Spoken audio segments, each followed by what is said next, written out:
অভিশপ্ত জলময়ূর ও হারিয়ে যাওয়া ফুলরাজ্য।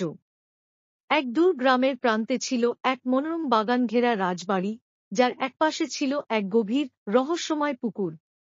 সেই পুকুরে দিনরাত এক অদ্ভুত জলময়ূর ঘুরে বেড়াত। কেউ জানত না সে কিভাবে এল বা কেন সে কখনো উড়তে পারে না। শুধু কানাঘুষো ছিল এই জলময়ূর এক অভিশাপের শিকার।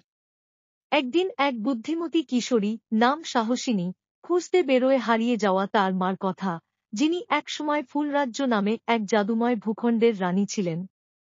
সাহসিনী জানতে পারে তার মা শেষবার দেখা গিয়েছিল এই পুকুরের ধারে।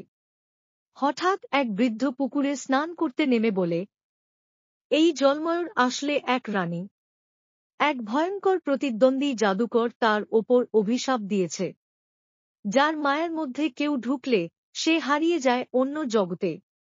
সাহসিনী এক সঙ্গী কথা বলা ফুল, গোলাপু আর এক দস্যিপনা করা পাখি, টিকু নিয়ে রওনা দেয় সেই জলরাজ্যর পাড়ে গোপন গুহা খুঁজতে। তারা একে একে পার হয়